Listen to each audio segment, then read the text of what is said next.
ছাত্রলীগের সন্ত্রাসীদের হামলায় অনেক বিনয়ের পরিচয় দিচ্ছি, সীমা লঙ্ঘন করছেন।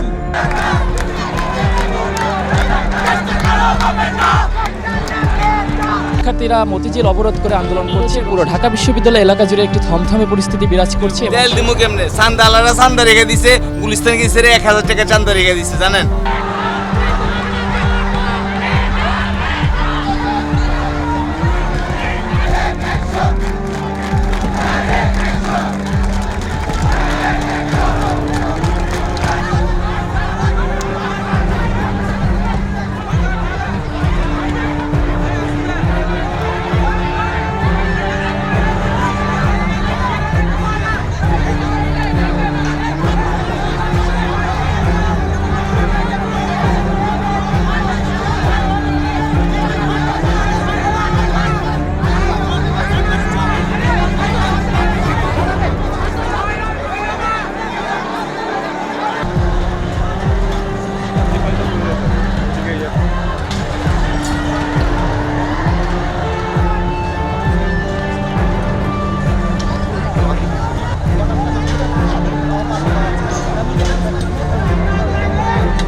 সরকারের কাছে আমাদের দাবি রাখবো, এখানে কেন অন্য মানুষ এসে আমাদের মারধর করবে, কেন মারামারি যাবে এখানে?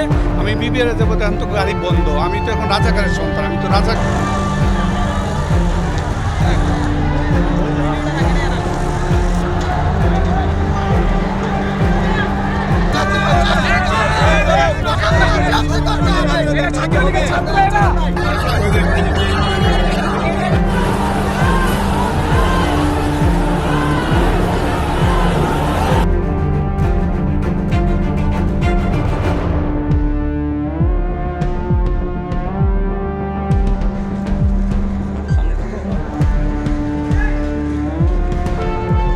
আমি এখন আছি ঢাকা বিশ্ববিদ্যালয়ের জগন্নাথ হলের সামনে। সকাল থেকে এখানে ছাত্রলীগ এবং কোঠা আন্দোলনকারীদের ভিতরে দফায় দফায় সংঘর্ষ হয়। বর্তমানে এখানে ছাত্রলীগকে হটিয়ে অবস্থান নিচ্ছে কোঠা আন্দোলনকারীরা।